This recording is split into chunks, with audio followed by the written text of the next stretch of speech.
Even though the weather service had said good visibility, high ceiling, the small chartered plane now found itself engulfed in storm clouds. The pilot shifted nervously in his seat, trying to get a fix on a landmark below him. But the passengers didn't really notice the threatening clouds.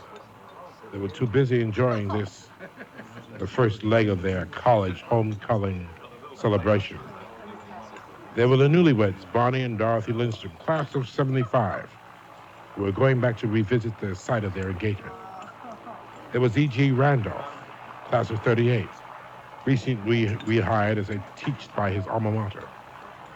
Jean McManus was handing a flask of martinis to her husband, Gordon, and looking forward to her first return to college as a national TV personality.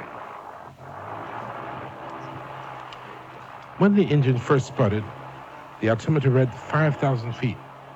The plane started dropping fast, but the revelers were so busy they didn't notice their descent. Not until the aircraft broke through the clouds and began plummeting toward the earth at a tremendous speed. There were no screams, no shouts. The engines were mute. An eerie, dream-like silence filled the cabin. The pilot rattled the controls, but the ground rose up, and suddenly the air was filled with a single scream.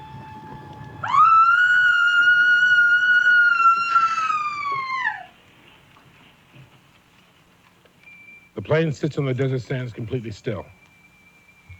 A single lizard scampers across the ring, pauses, and disappears. Philosophers have often asked, if a tree falls in the forest and no one is there to hear it, does it make a noise? Well, we might ask this question tonight. If a plane crashes in the desert and there's no one there to see it, did the crash really happen? My name is Yaphat Koto, and in the next half hour, our 6 travelers will learn the answer to this question.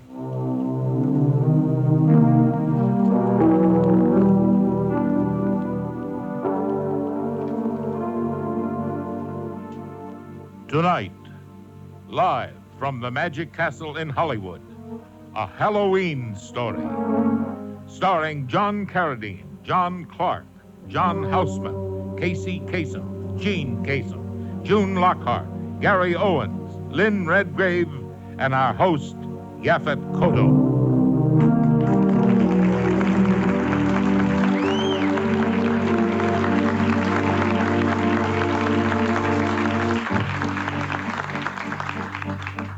Tonight's Halloween special is brought to you by Jensen Sound Systems and will benefit the United Nations Children's Fund.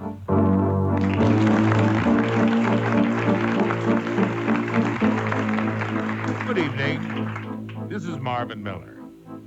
Our distinguished all-star cast is assembled on the Palace of Mystery stage here at Hollywood's famous Magic Castle.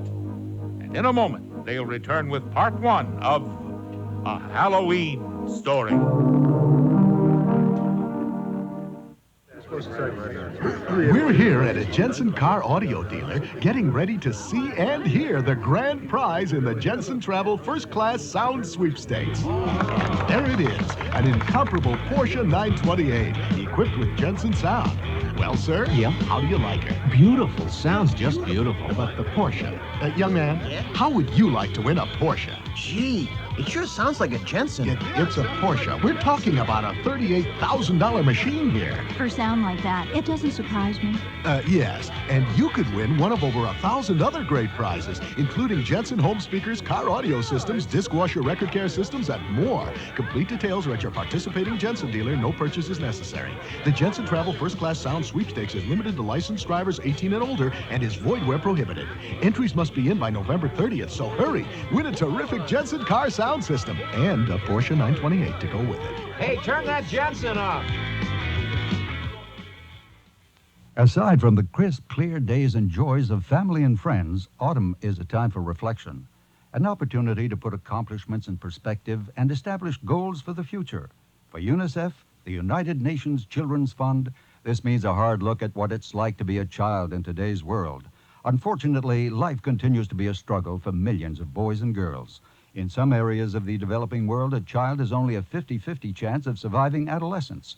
Millions of babies die each year from measles, whooping cough, and diseases related to impure water. Malnutrition affects more than half of all the children in developing nations. Yet each of these conditions can be improved or prevented. UNICEF knows how and works in over 100 countries to bring health care, better nutrition, clean water, and basic education to the children who need it most. UNICEF has been working for children in need for 35 years, and 3 million volunteers in the United States are helping to make it all possible. This has been a public service announcement on behalf of UNICEF. The desert at dusk. The full moon is out early this evening. Not surprising. After all, it's All Hallows Eve. There would be no sound at all if it weren't for the shuffling footsteps of 6 battered travelers, still in shock from their harrowing experience. They've been walking now for several hours, and shock has turned to worry. If at this moment you ask any one of them if this were real or grotesque nightmare, not one of them could answer you.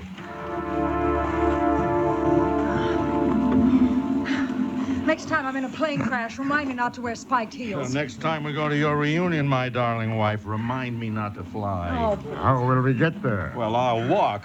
Mr. Randolph, after this hike, we'll all be in shape. how much longer are we going to walk anyway? I guess you hotshot TV stars do a lot of sitting. Not any more than you hotshot pilots do, but maybe that's your problem. How long have you been flying? Look, if you want to stop, stop. Will the rest of you stop with me? They're crazy, they will. I'm not going to freeze to death because some TV prima donna gets sore feet. Now, listen, my wife wouldn't have sore feet if you could fly that plane. Hey, come on, you guys. Look on the bright side of things. The bright side, Mrs. Lindstrom? What bright side is that? Well, my wife has a point, Mr. Randolph. We all lived through the crash, you know. I mean, isn't that right, sweetheart? That's right, hon. But And I don't maybe know how somebody we will did, though. rescue us. The sun went down, if everybody noticed, 5 minutes ago. Well, that means it's going to get real cold real fast, which is why we have to keep moving to stay warm. What do you say, Mrs. McManus? All right. But if I ever get out of this desert alive, I'm going to sue everybody involved in this fiasco. Wait a minute. Am I going crazy or What is it, Barney? I'm not sure, but it sort of looks like a fire. No way. Sometimes the desert plays tricks on you. You may be right, Mr. Simpson. I see something, too. Over to the left there. Yeah. Come on, quick. Let's go check it out.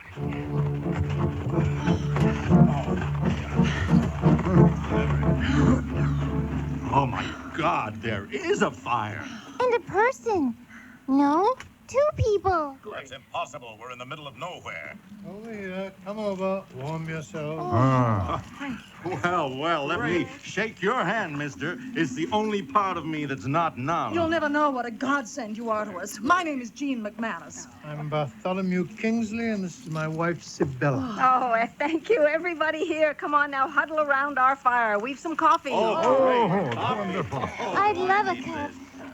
I'm freezing. Now, what in the world are you all doing out here? I guess we could ask the same question of you. Certainly. Sibella and I are from the University of New Mexico. We are naturalists. This is one of the 2 places on Earth to observe a certain species of desert wildlife. It's known as Please the... don't bore them, dear. The fact is we'll be out here for a while yet. Oh, well, we were hoping you could give us a lift back to civilization. Oh, I'm sorry, we don't have any transportation. And there aren't actually any roads anyway. That's why it's an ideal spot to observe nature. Well, then how did you get? Helicopter. They'll be back for us in 2 weeks. Mr. Randolph, you must be freezing to death over there. Come closer to the fire. No, I'm fine over here. Suit yourself. Hey, look, everybody. Looks like we're going to spend the night here, so why don't we listen to the radio or something, you know? No, there's no radio, no television. Then where in the heck are If we? you look up the word nowhere in the dictionary, there's a small picture of where we're sitting. That's funny, Jean. Maybe you could use that on your TV show. Oh, are you on television? Yes, I told you before. I'm Jean McManus. Oh, how nice for you. She's on that show, Wake Up America. Oh, yes, of course. Interviewing diet doctors and other marginal celebrities. It happens to be the number 2 rated show in its time slot. Look, forget it. If we can't watch television, let's do something else. You know, like we could... I know what. Let's sing our college fight song. Oh, please spare us all. Hey, wait a minute. We could play a game. How about charades, huh? Mr. Lindstrom, your imagination astounds me. Well, maybe you could come up with a better suggestion? Okay, how about get me out of here? Yes, I second that motion. Hey, wait a minute. If we had made it to our college homecoming, what would we be doing right now, huh? Drinking. Dancing. And listen to this. Since it's always on Halloween weekend, we'd be listening to scary stories at midnight. That's right. It is Halloween. I forgot. Well, look, why don't we do just that? How about if everybody has to tell a scary story or something, huh? It's a splendid idea. Oh, anything to pass the time. How about this? Just to make it even more interesting, I suggest we specify that all the stories must be absolutely true. Ooh, great. True stories are always the scariest. Okay, Barney, then why don't you go first? I gotta think of one. Why don't you go first, Gordon? Tell us a true horror story. Wouldn't your marriage qualify? Well, that's nothing compared to flying with you. Yes, I agree. I wonder if this qualifies. Now, this didn't actually happen to me, but many years ago when I was teaching, a close friend of mine lived through something that was quite fascinating. Hey, yeah, sure, that's okay, Mr. Randolph. Let's hear it. Yes, by all means. All right. Let's see if I remember correctly. Ah, yes. He told me it all began one night when his wife shouted at him from another room. She'd been ill for some time, you see, and he... Edgar! Edgar! Edgar! Edgar! Edgar! Oh, no, I mean right now. It's time to take my medicine, and Roger needs her dinner. Yes, dear. Oh, don't patronize me. I can't go to sleep without my medicine. I certainly can't go to sleep with that incessant hammering going on down there. Just be patient, dearest. I'll be up there momentarily. You know I've been sick. I cannot be expected to... Edgar. Oh. Hello, Priscilla. What are you doing? Look at that. You made a huge gaping hole in the wall. Why? And what are those? Stonemason's tools. Oh, really? This is certainly an interesting time of night to take up that for the first time. Perhaps it is. Well, I'm going back to bed. I expect you to follow me. No, Priscilla. What do you mean, no? That rope. What are you doing with that rope, Edgar? I've thought this over a lot the last few years. What are you doing? Have you lost your mind? Put that thing down. Don't make this any more difficult than it has to be, dearest. It's the only way. I simply can't stand it anymore. Stand what? Being a kept man? Living off my father's money? No, Priscilla, it's not that. It's the shrill voice from upstairs demanding I perform the services of a butler. The nagging, the imaginary illness. I have to be free of all that. Well, you can be. I'll do anything you want. You can have a divorce. Yes, certainly. Then you can marry that woman you've been seeing. So you know about her? Yes, but that's all right. Just don't. Oh, Edgar. Priscilla. It'll be all over in a moment. No. Priscilla, please. You'll never be free of me as long as you live.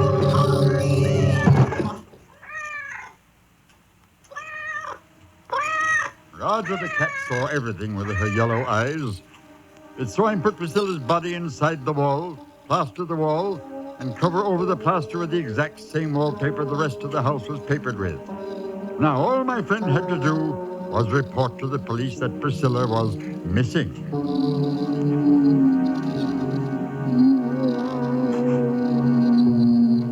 What was that?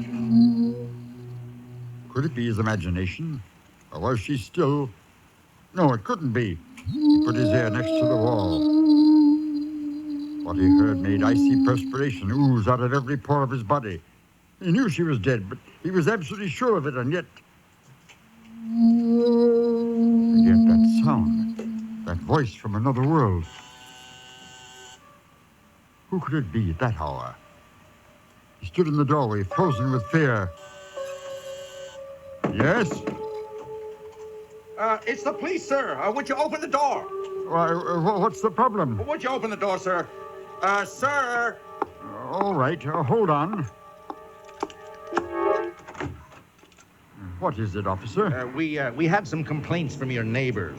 Oh, I was shouting for my wife. She seems to have disappeared from the house. What? Well, she's been very ill for the last few months, and occasionally she'd talk about taking her life. I returned to the house a few minutes ago, and she was gone. What does she look like, sir? Well, she's in her late 30s, dark hair, a little on the dowdy side. Jerry, drive the patrol car around. Look for a dark-haired woman. She may be ill. And, wait a minute. What's that? What? It's a woman crying or moaning. It's coming from the room in there. I don't hear it. What are you trying? Get out of my way, sir.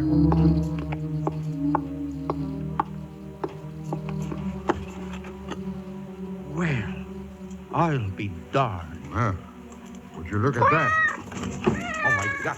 The cat is going berserk, scratching at the wall. Stop it, Roger. Stop it. It's all right, officer. I'm afraid she misses my wife. She's very fond of her. I'll walk around the neighborhood, sir. And in the meantime, if she shows up, you call us. Thank you, officer. Thank you. Was she alive inside that wall? She couldn't be. And yet that constant crying. He sat up in the rocking chair listening to it. All the long night till daybreak. And then it stopped. Silence. It was wonderful. What? Where am I? Oh, I'll be there in a second.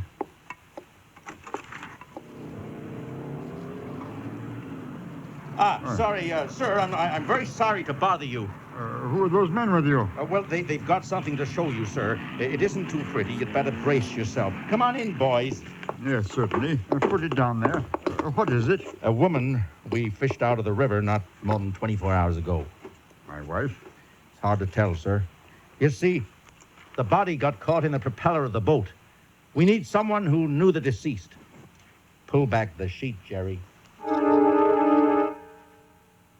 Is it your wife? Priscilla. Yes. There's no need to go downtown, sir. I'll take care of everything, and I'm sorry. Let's go, boys. Good night.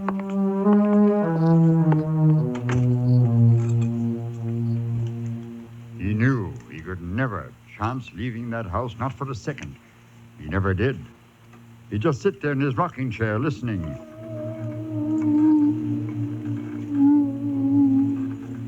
The only way he could be safe was to stay there in the house, and stay he did. The weeks turned to months, the months to years. Trapped, imprisoned, he who risked everything for freedom.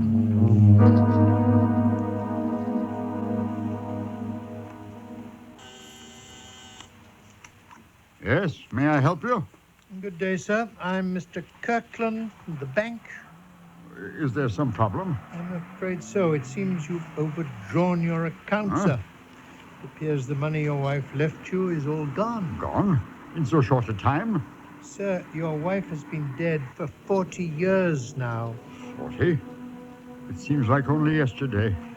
I know a way you could raise some $250,000. $250,000? How? By selling this house. What? The lot has become very valuable, you know. One of our clients wants to build a high-rise here. No, that's impossible. Be reasonable, sir. Get out. Leave me alone. Get out. I'm not starving. I don't need it. Very well. Good day.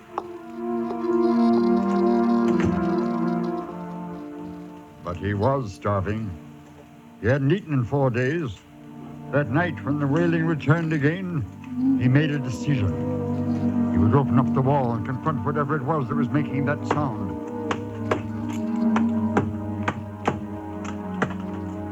And that's what he did.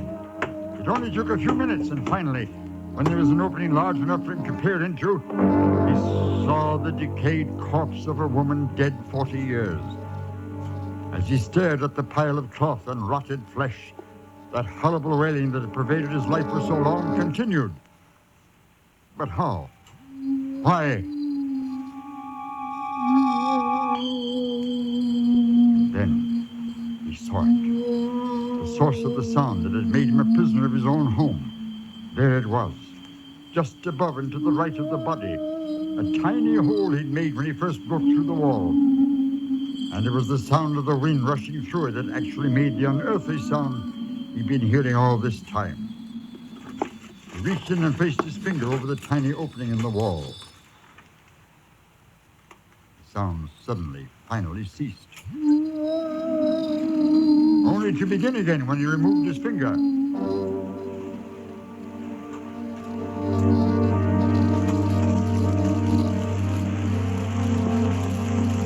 It only took a few seconds to turn the house into a raging inferno of flame. He wanted to stay, to perish with the house.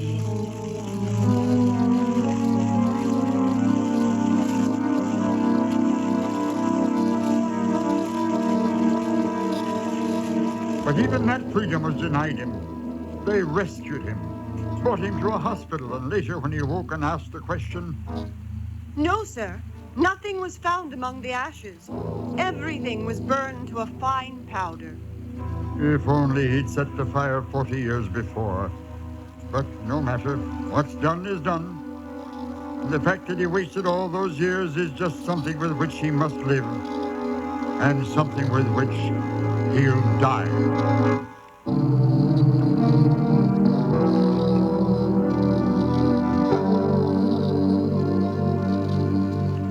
It was shortly before midnight when Edgar Randolph uttered the last words of his story. Within inches of the now flickering lamp fire, desperately drawing on its waning warmth, they were silent. What is real this night? The wrecked airplane? The desert? The strange story they had just heard? But they couldn't see it. Nor could they see that the storyteller still sat apart from them, away from the fire.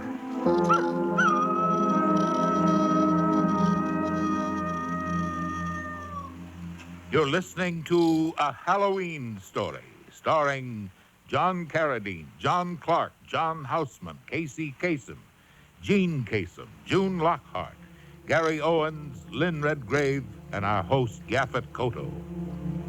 Part 2 will continue after these announcements. We're here at a Jensen car audio dealer getting ready to see and hear the grand prize in the Jensen Travel First Class Sound Sweepstakes. There it is, an incomparable Porsche 928 equipped with Jensen sound. Well, sir, Yeah? how do you like it? Beautiful. Sounds just beautiful. But the Porsche, young man, how would you like to win a Porsche? Gee, it sure sounds like a Jensen. It's a Porsche. We're talking about a $38,000 machine here. For sound like that, it doesn't surprise me. Yes, and you could win one of over 1,000 other great prizes, including Jensen home speakers, car audio systems, disc washer record care systems, and more. Complete details are at your participating Jensen dealer. No purchase is necessary. The Jensen Travel First Class Sound Sweepstakes is limited to licensed drivers 18 and older and is void where prohibited. Entries must be in by November 30th, so hurry. Win a terrific Jensen car sound system and a Porsche 928 to go with it. Hey, turn that Jensen off. Aside from the crisp, clear days and joys of family and friends, autumn is a time for reflection, an opportunity to put accomplishments in perspective and establish goals for the future. For UNICEF, the United Nations Children's Fund, this means a hard look at what it's like to be a child in today's world. Unfortunately, life continues to be a struggle for millions of boys and girls. In some areas of the developing world, a child has only a 50-50 chance of surviving adolescence.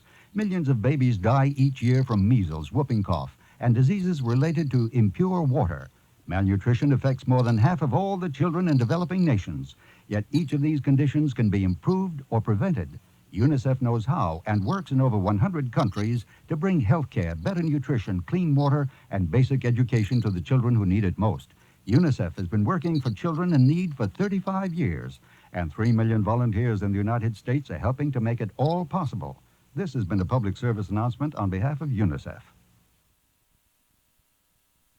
And now we return to our special Halloween radio drama, live from the Magic Castle in Hollywood. Once again, our host, Yaphat Koto. When the evening began, the campfire was roaring, blazing, and gave comfort and warmth against the cold night air. But now the flames were smaller and much less comforting. Somewhere not here, a clock was striking the midnight hour on this All Hallows Eve. What was that? Just a coyote, Mr. McManus. They rarely come down here, especially in a crowd like this. If I were you, Gordon, I'd be more frightened of Mr. Randolph. Sibylla. Don't worry. I've never heard such a load of bull in all my life. What? Well, it's a little far-fetched. Scary, but far-fetched. There's no way somebody's gonna stay cooped up that long. And there's no way a guy's gonna get away with it with 2 murders like that, free and clear. You're wrong, sir. Because he did get away with 2 murders. I should know. I was that man. What? That's why you won't come near the fire. That's right. I hate fire more than I dislike cold. So you see, Sibylla's right. You should be frightened of me. Having twice violated the taboo against homicide, what would stop me from acting again? Yes, indeed. Well, I'll take your word for it. Well, who else has a story? I've got a story. It really happened. And what's more, I'll even admit out front that it really happened to me. You see, I had this problem in the service during the war. I kept talking back to officers and people like that. And eventually I got thrown in the brig. And then one day I found myself talking to another officer. Simpson? Yes, sir. I've got some good news for you. You've done so well here, cleaning the latrines and peeling potatoes, that we're giving you a little vacation. You're not letting me go, are you? Well, much better than freedom. We're sending you to an island paradise, a little place called San Ramon. Not that lighthouse. They closed that down years ago. Well, we're reopening it. And you and Mallory and Cooper will be our first guests. You'll have 2 months to work on your inability to be civil to your superiors. But, sir, You're always complaining about the noise around here. Now you'll get some real peace and quiet. Listen, sir, I know my rights. You can't give me punishment duty unless... So long, Simpson. Send me a postcard. I'll never forget seeing it for the first time. Sure, I'd heard all the stories, the rumors, and the legends about the San Ramon Lighthouse. But the reality of actually being there... Hey, y'all, come on out here on the catwalk. What is it, Cooper? Aren't those big things Portuguese man-o'-war? And over there, those huge bat-like fish are devilfish. And over here, you can see... Shark. That's right, Simpson. The big guys, the 15-footers. Yeah. We're stuck out here for 2 months, stuck in this stinking lighthouse? They have a lot of nerve calling this an island. What do you mean? It's only a couple of 100 square feet to begin with. And when the tide comes up, the island disappears completely. We're trapped? We're trapped here for months? 2 months, huh? 2 months, 2 years, 200 years. There was no way to tell time on the island. As if the desolation and the sharks weren't enough, there was a sickening, hot, rotten-smelling wind that came at us day and night from the jungle swamplands. We had 3 goals: to service the light, to stay alive, and to keep from going insane. Every morning when the tide was down, I'd step outside for a breath of stale air. And then I'd slam the watertight bronze door in the base of the lighthouse and start going up and around, up past the tanks of oil and the coils of rope, the cases of wicks and the racks of lanterns, up past the food supplies, the cartons of cigarettes, up past the bunk room where my 2 partners were still sleeping, and into the living and cooking room to make breakfast for the 3 of us. And above us, always, the light itself, the one redeeming feature of the island. It was a beauty, balanced like a ballerina on a glittering steel axle of her rotary mechanism, sweeping the harbor in 360-degree turns. We all got along pretty well, considering we were sent here as discipline cases. Still, Mallory was the biggest of all of us, and he didn't mind using that girth to get his way. He had arms the size of my legs and a disposition that was black as the San Ramon nights. When I get off this stinking hellhole, I'm going to find the guy that set me up. Just because a guy gets into a fight or 2 defending his honor is no reason to be sent out here. Well, the word is you did more than fight. The word is... Yeah, I killed a man, sure, maybe I did. Anyway, why don't you just button up about my private life? We get along just fine. I'm just trying to pass the time. Well, do it quietly. We've already got one chatterbox on the island, and that is enough. Mallory was a nasty, egocentric bully, but he was dead right about our other mate, Skip Cooper. He was wound as tight as a $2 pocket watch. In fact, the reason he was here was his tendency to snap in critical combat situations. Of course they had to put me out here, you know? They knew that I had a sordid operation. And they had sordid operations that was even worse. That's right. In fact, every time I've been disciplined, it's been because of pure, unadulterated envy. Envy? What are they envious of that you've ever done? I have plans, Simpson. Plans for reorganizing the entire hierarchy. Oh, come on now. Do you ever present this to anybody? Just to an officer one time. He had been locked up. But next time, I'm going to the president himself. Here's what I'm going to tell him. Mr. President... His plan was a ridiculous, paranoid fantasy aimed at wiping out enemy naval strength using automated submarines. After a while, I learned to walk away, but he just kept talking anyway.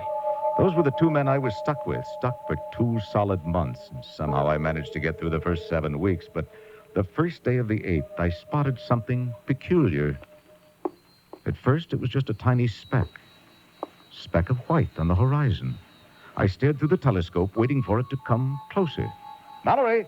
Cooper, come up here. Yeah, what is it? What? Take a look through this telescope. Where? Right over here. Well, I'll be damned. What is it? It's an old 3-masted sailing vessel, like they used in the 1800s. Well, no wonder I couldn't recognize it. It's probably somebody's yacht, don't you suppose? Well, whoever it is, he's the worst sailor I've ever seen. Look at that. He's coming right toward the reef. How far away is it? Oh, it's about a half-mile off. I can't believe he doesn't see the lighthouse. Look, he's turning around. Let me see the telescope. Now, wait a minute. Something's wrong out there. That boat is freely coming about, but there's nobody at the rudder. There's nobody on the ship. You mean it's derelict? That's exactly what I mean. But that's $500,000 worth of boat. Why would they abandon something like that? Give me that telescope again. None of us could figure it out. Now, wait a minute. Hold on. All that night, we stayed up and watched the 3-masted craft being tossed about on the waves, not moving closer, not moving farther out, just endlessly turning under the sweep of the uncaring, one-eyed god above us. It wasn't until dawn that the ship started toward the rocks again. Cooper, put out the light. Now the sun is up, and maybe we can see if anyone's on board. Oh my God. What's the matter? What is it? Here, look for yourself. I put my eye to the glass. My breath froze in my throat. The deck of the ship was moving. There was a thick brown carpet undulating up and down like a hyperactive fungus. Only it wasn't a fungus. I turned the scope on the masts, the bow, the life preservers. No matter where I looked, there were hundreds, thousands, millions. Who knows how many rats. Rats! Now we know why she's a derelict. Nothing on board but rats. They swim, they eat anything. I've seen them as big as jackrabbits. No, turn back. Go on back. Please, go back. Such luck, my talkative friend. The ship is coming right toward us. Right for that boulder. Turn! Turn! She's cracking up. She's cracked up, and that's not all. The rats, they're swimming to shore. Oh, the door down below is open. Well, get it quick. Come on, Mallory. Here we go. Here we are. We leaped down the stairs faster than I thought possible, taking steps 3 and 4 at a time. By the time we got to the ground floor, we could see and hear them. Quick, close it tight. It's stuck. Help me. Push harder. We made it. No, one got in. Quick, get him. Get him. Get that knife over there. Mallory was right. If anything, he'd underestimated the size of the rats. This one was as big as a tomcat. It had jagged yellow teeth and wild red eyes. It was out of its mind with hunger. It leaped up at Mallory, who hit it with a mop handle and stunned it. I moved in for the kill. Well, we got it. Now, quick, let's get upstairs. Let's check the windows. Maybe they can climb. We clambered up the stairs, and with each flight, that sickening feeling in the pit of my stomach got deeper and deeper and deeper. For at every single window, there was a thick curtain of brown fur. Look! They were so tightly bunched, they blocked the light out. We got back up to the tower. And yes, the entire 360-degree panorama was now completely covered by rats. No, make them go away. Make them go away. Get up, chicken. This ain't no time for whimpering. Leave him be. There's nothing we can do now. The air was thick, fetid with the smell of them. The only light we were getting was a dark brown haze. The light of the sun filtered through their thousands of bodies which clung to the glass like hideous brown barnacles on a ship's bottom. And noisy little fellas, aren't they? Yeah, they were noisy. They screamed and howled and threw themselves against the glass. We sat there in a stupor of despair, waiting for who knows what. Cooper was getting very near his breaking point. Go away. Go away. They won't go away. Why not? Not until they've been fed. Oh, no. Oh, no. And so we waited, contemplating the horror hour after hour. And something funny happened. I guess you can only take so much because pretty soon we got used to it. It became fascinating to watch the rats. Hey, they can't understand the glass, you know? No matter how hard they try, they just can't figure out why they can't get through this invisible shield and get to us. Tide's coming up. No big deal. It is to those rats down there. There must be 10,000 of them on the rock. And every one of them can swim for hours. No, you can't drown a ship's rat. Never. We lay there numb, bathed in a soft filtered red light. Sunset through the rats. Let's go below, Cooper. Simpson, you take first watch. Why should I go below? There's nothing there. There's no way out. It's all part of a plan. They sent that ship to make it look like an accident. I never go. Okay, help me with his feet, would you? I'll see you in 8 hours. It was dark now, so I started the light. It drove the rats crazy. They'd hiss and whine and twitch when it swept by. It blinded them, and their eyes flamed red as it passed over their huddled bodies. That was scary, but not as scary as what I saw on the dark side of the lighthouse. Eyes. Thousands of points of blank red eyes staring in at me, twinkling like the stars of hell. I didn't want to turn my back on them, any of them, but you can't help it when you're stationed in a round glass room. The next morning, Cooper must have thought that Mallory and I had lost our minds. We were playing with the rats. That's right, playing with them. What are you doing? We would get as close as we could to the glass and make faces at the rats, stick our tongues out at them, and they'd scratch and claw to get at us. It would drive them crazy. Now, don't do that. Don't do that. Then Mallory took our little game a step farther. Hey, watch this. Look, I'll just take this piece of bread and I'll put it on the glass, right? All right. Now, there we go. Look at them. They're bunching up. Okay, yeah. Hey, have some more. Give them a whole slice. Yeah, have a whole slice. They formed a huge knot of rats, and when the knot got big enough, it would fall off the window 110 feet into the sea below us.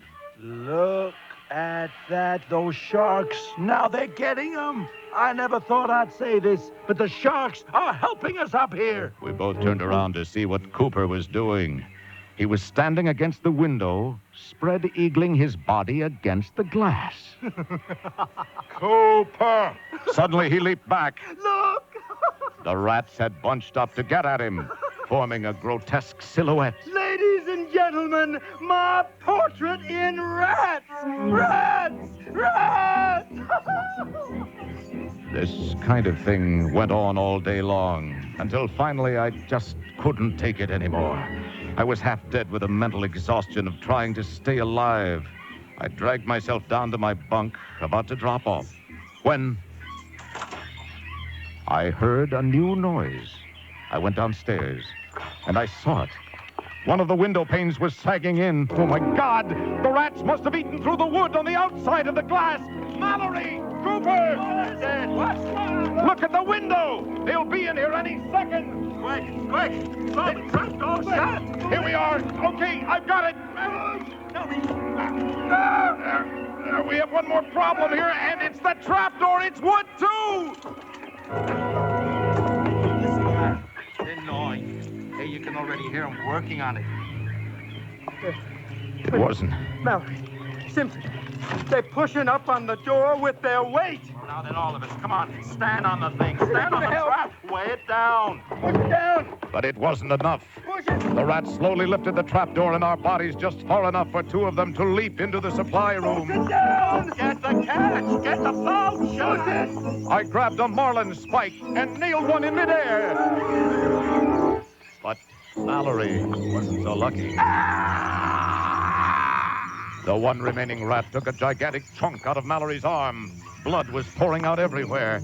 I speared the rat with the marlin spike, too, just in time to hear the sound of the storeroom window also give way. We're all out of time. We're gonna have to make a run for it. Oh, my arm. Get going! We raced on, shoved the next trapdoor, also made of wood. We could hear the rats below. They'd already defeated the last trapdoor, and we knew they'd be through this one in no time. I gotta lay down. No time for that. Come on with me. Here we go, up in My arm, the blood. We could see the rats coming through the second trapdoor even as we threw the third one, the one to the tower. This one made of steel. Oh, safe to die. Mallory plopped himself down against the wall and stared at his ravaged arm. Cooper?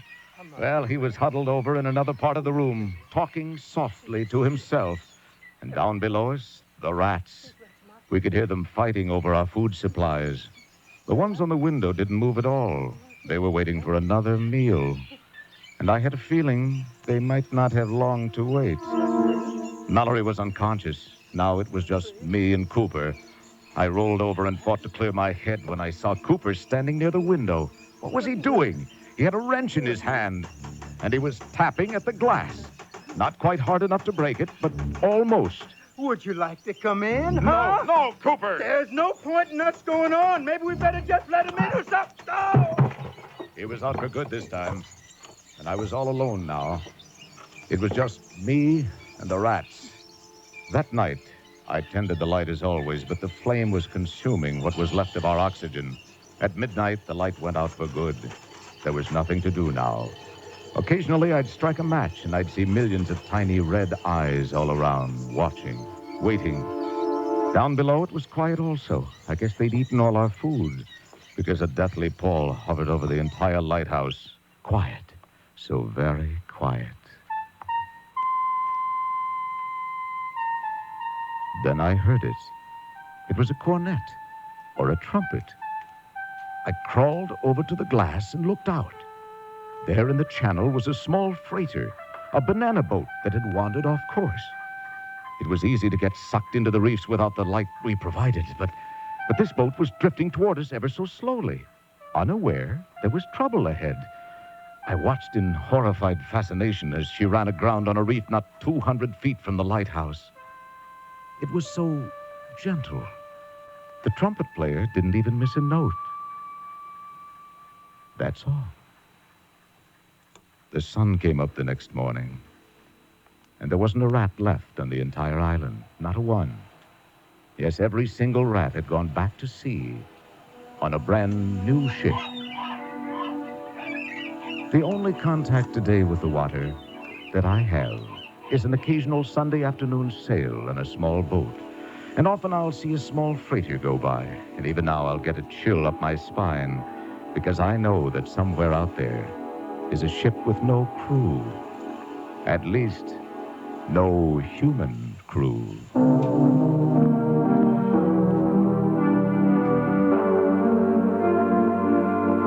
In a moment, the conclusion of A Halloween Story, coming to you live from the Magic Castle in Hollywood.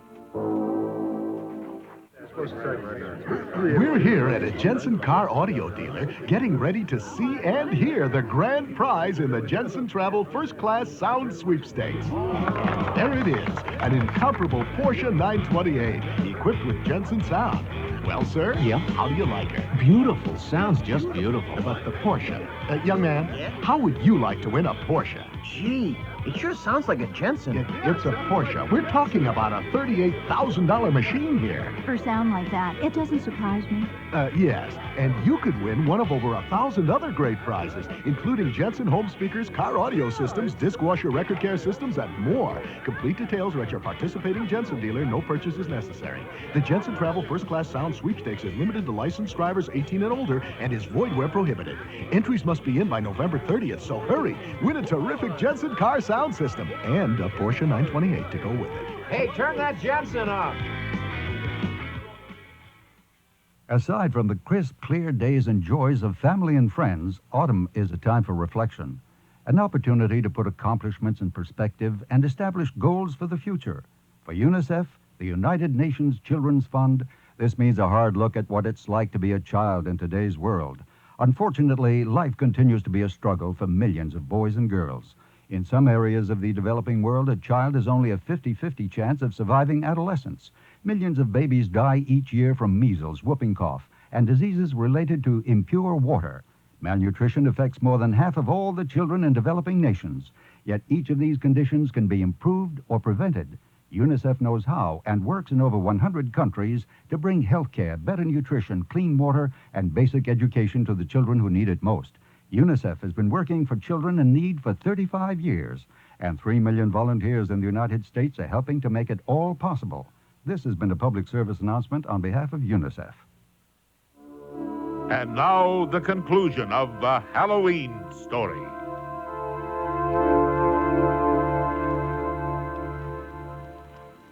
Now the desert fire is almost gone. And for the freezing men and women still huddled around the smoldering embers, much of the reality of this night seems to have vanished also. Now there's only darkness. Now there's only time for reflection. That was a great yarn, Simpson. So how about something that happened to you, Barney? Wait a minute. Now, we're being very poor guests. I'd say it's time for our host to spin a yarn for us. Yeah, how about something that really happened to you folks? Well, all right. How about that incident in the jungle, dear? Oh, with the tiger? Yes, of course. That's a good one. And it happened to both of us. Well, we were in the jungles of India doing research for a book on types of jungle wildlife. And when we arrived, the guide warned us never to walk near the jungle without a rifle, even just for a short walk. We observed that rule faithfully, except for that fateful morning we found ourselves being followed by a full-sized, man-eating Bengal tiger. Holy cow, did you start running or what? Oh, heavens, no. You see, the tiger was merely stalking us. If we had started to run, so would he, hastening our certain demise. So there we were, walking as fast as we could, with the tiger walking just a little bit faster. And then I saw this small stone cave to our immediate left. We knew by entering it that we were cutting off our escape route, but maybe the cave had someplace to hide out. Right, darling? Yes, or perhaps it came out on the other side of the hill. So you're in the cave. What does the tiger do? He followed right along, still gaining on us slightly. The cave is very dark and very musty. And there was no daylight at the other end. We were trapped completely and without a doubt. Before we knew it, the cave had narrowed down so low that we had to get on all fours, crawling as fast as we could. And by this time, we could actually smell the tiger behind us. Oh, it was a fearsome smell. I almost fainted. We crawled on our hands and knees till it narrowed down even more. And then we crawled on our stomachs. And we were sliding on the slick green moss covering the smooth stone. And the tiger is still behind you? Oh, he was gaining on us all the time. We hadn't crawled very far when our worst fears were realized. Yep, the end of the cave. Well, this is the how'd you get out of this one anyway? Get out of it? Whatever do you mean? We were eaten right there on the spot. What? Come again? Well, actually, Sibylla, that's not quite true. He did drag your body back to his lair and munch on it for a while. Oh, yes, of course. You're absolutely right. Forgive me, dear. How silly of me. Hold on Quite all right, just my a dear. second. Slow down. Now, if that's true, then you wouldn't be here, right? Unless you're, dead or something. I guess it's time to tell them, dear. Go ahead. Bartholomew and I are very pleased to welcome you all. Of course, the plane crash. What do you mean? Then it was no coincidence, our finding you here? Of course not. You see, we were sent here to welcome you to your final home. Home? Hey, what do you mean? Where? I mean here, Mr. Lindstrom. Would you care Here. for a little more coffee?